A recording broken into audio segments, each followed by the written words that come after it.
latest guidance from our friends, the Galactics, Earth Elementals, Ascended Masters, and angelic beings known as the Collective. Greetings, dear ones. We are pleased to have this chance to speak with you today. Our writer has a few questions for us today, and so we welcome you to our discussion. Core. What can we do about the fact that so many people are feeling angry and disempowered now? There is also a ton of divisiveness happening in the US. Social media is full of vitriol against one president or another. What is happening energetically, and how can we help to raise these energies to a higher level? The Collective. What is happening energetically, dear one, is nothing less than an earthquake within human consciousness. Much of this has to do with the shifts being felt astrologically at present. But as well, there are new light codes and new informational light data coming to Earth from various places in the universe via the Great Central Sun. And Earth herself has entered a new era, a new reality.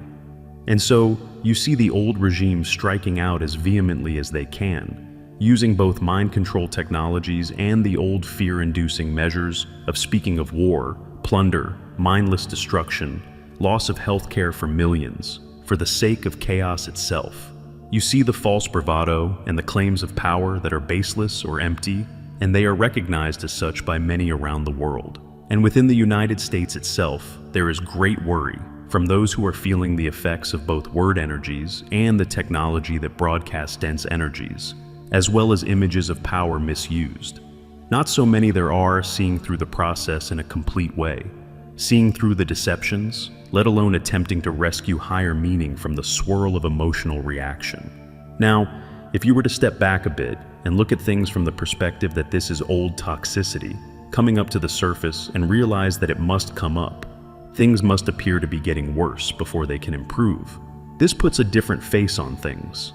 We do not wish to diminutize the experience of the many millions who fear mass deportations, environmental ruin, further risk of climate change, human rights abuses, misuse of national budget, the normalization of bullying, and many other concerns. These are significant issues, and it is understandable that those who feel the urgency of the moment would be up in arms just now. But understand that, as we noted in our last message, this is not all that is occurring. And it is possible, regardless of which side of the political fence you sit on, and the time has come to dissolve that fence, it is possible to establish a place within yourself of peace and calm, to rise above the noise and confusion, and to decide, I will act, I will do all I can outwardly, but I will also use my visualizations and active ability to send light and higher love to every corner of this globe. I will daily meditate, and this is not a passive act, to evoke energy patterns that move the masses and the events of the day into peace and prosperity, into equal rights for all, into the end of discrimination and misuse of power, war, division between groups, and belief in loss and scarcity. We are not alone, and I will carry the presence of so many higher beings, particularly the power of the divine feminine, forward with me, and spread that beautiful realization and presence through my own presence, spread it all over this earth. This is what the indigenous elders, and often an entire tribe, would do for many thousands of years to handle problems such as the possibility of war, environmental disaster, illness, extreme weather, or other difficulties that could bring down the vibration of their entire tribe. They would gather and decide which of the universal powers they needed to call upon, which gods or goddesses, which energy factors, and which patterns of higher light to address a particular problem. Then they would enact either a known ritual or create a new one. And this ritual was not merely to raise the spirits and outlook of their own inner selves or that of the tribe. These were sacred moments of active co-creation. In these moments of chanting, song, dance, or prophecy, vibrations were enacted that shifted the outer reality of the tribe so that they were actively and consciously moving into another reality, another timeline, or a new manifestation that was so profound, they were in some ways moving to another, higher vibrational timeline. They would not have dreamt of sitting and complaining, let alone spend hours or days writing out or speaking their frustrations with others, arguing their case against another, as if that sort of back and forth clash of ideas solves the problem at hand, for it does not. They took active co-creative measures to ensure that they were not abandoning their community, which included children and elderly whose vulnerability needed to be protected to the crisis they were facing. They took full responsibility for shifting from one reality into another, one of their own creation. A reality that they knew the loving forces of this universe not only supported, but expected them to enact. That is what is needed here, dear one, not more posturing, anger, or debate. The women and their friends who marched last Saturday took up just this active, co-creative stance, some without realizing fully the power and importance of the ritual they were enacting. For with every sign, every declaration of what they would or would not live in, they were in their own way declaring to the universe which reality they would live in, shifting the frequencies up to a new and higher level. And so, is this the last word in changing the world? It cannot be, for though powerful, these gatherings are limited in certain respects. Those in power notice them, but tend to wait until they subside. And yet, much change was enacted, not merely by the gathering of human selves, but by the outpouring and concentration into a singular cause, human rights, and with it, planetary rights. And this, dear ones, this actively shifted the direction that the human race is headed in. There is still work to be done, to directly write and steer public policy and laws into a closer resonance with what NESARA brings once fully unfolded. Yet this one day, in which marches and speeches, songs and chants and declarations occurred at the same times and with the same intention all over the planet, has created a powerful wave of light and higher love that is still reverberating through your reality, shifting not only thought forms but outer forms as well. Its influence will be felt for many years to come, as other similar streams of thought pour into that singular stream of light and love for all life, strengthening it many times over, and establishing with that impetus a new higher vibration in human affairs. Core. And is this all connected to NESARA, the collective? That is the most beautiful part of the equation, as you would say. This is the very spirit of NESARA itself. Come home to take up its vibrational realness in your very own backyard, not only in the United States, but planet Earth in general. Core. And yet, I feel a tendency in myself and many lightworkers to treat NESARA as an ephemeral dream. Even while we're telling people about it and handing out flyers and asking people to sign the NESARA petition, we're trying to protect ourselves against the disappointment of not seeing it enacted yet. It's a strange dichotomy, because I try to spend time feeling the reality of NESARA happening now, being here now, but I feel like I'm trying to avoid feeling disappointment that it's not fully here yet at the same time. The collective. And yet we have said many times, dear one, it is being enacted. That is a process, not a single moment. And days such as were seen on the 21st of this month of January was one of those moments. An empowering and beautiful sign of human sovereignty coming to the fore. Do you imagine that NESARA could be enacted before human beings demanded to be free? Before they required that all government come up to the level of divine government? That would be equal to wanting to create something in a laboratory without the chemicals and elements needed to create that particular outcome. Any good scientist would ask how far you expected to get, without all the ingredients needed to create your intended outcome. This is why we say, even if it appears that much ground has been lost, consider that some ground is temporarily lost, for the very great outcome of all of it being gained. The current run of events has spurred on the population of this planet to sit up, realize what is happening, and to wake up thoroughly. Some perhaps for the first time in many years, or the first time in their lives. Nothing less than the awakening of an entire planet is occurring now, dear ones. And so, do we weep for you? No, we cannot, for we see the depths and the heights of your dreams of a fifth-dimensional Earth life, and your active declarations and expectations that this is so now, the very stuff of manifestation power. For this is a moment you have created to spur on not merely a disturbance in the force, the stars and planets have brought you that already, but a great awakening spread across your Earth, whom you are protecting with every fiber of your being, every bit of heart power you possess. And we would say, the beauty of this is immense, dear light bearers, and astounding to behold. As you move further into the energies of this new reality that we have been speaking with you about, a word about your priorities may be in order. You will in fact begin to bring into manifestation many of the things that you have held to be impossibilities for so long. Many of these things were, in fact, impossibilities in the old paradigms, but huge change brings many new things into play that were only dreams. Now you have dreamed much. Your level of density, however, does not yet allow for instantaneous and wholesale restructuring to occur. You have this thing called the passage of time that you deal with. It allows you to observe and amend change while it is happening.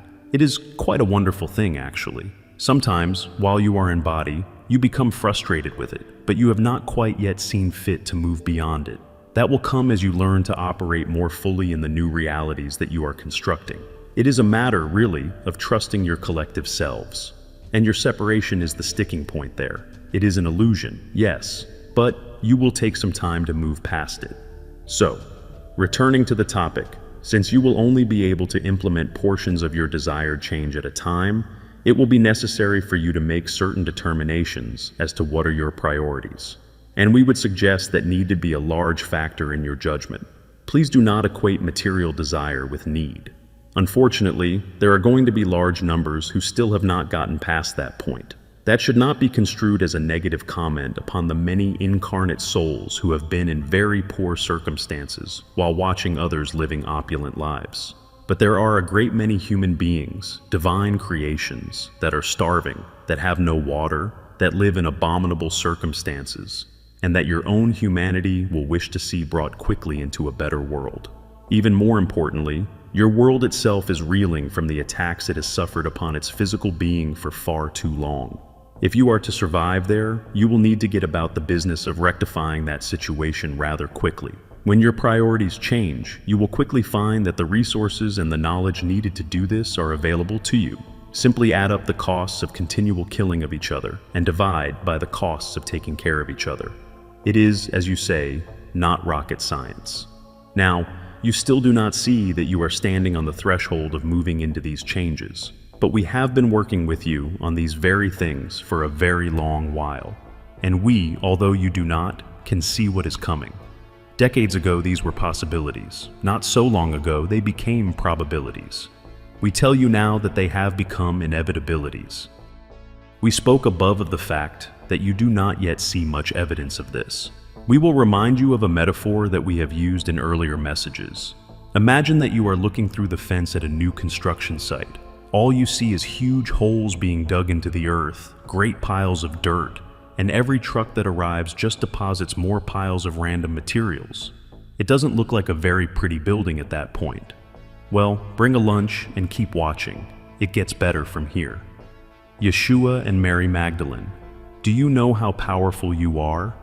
Beautiful beloveds, do you know how powerful you are? The beauty within you wants to come out.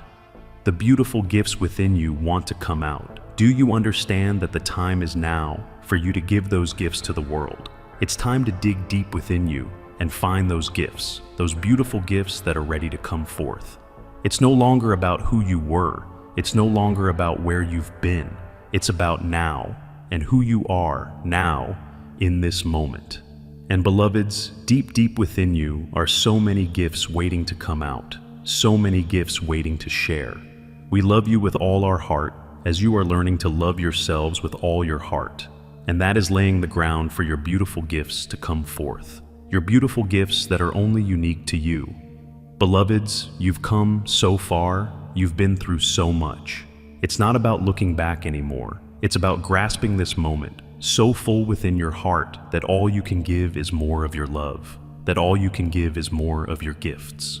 Beloveds, this deep love and joy that you are building every moment, as the light comes streaming in, it's grasping the depth of you and bringing forth who you are, bringing forth all that you are, and you can see it as if it was in a limelight. You can see it as you've never seen it before. If you let it, beloveds, if you let your light and your love come forth like you've never seen it before.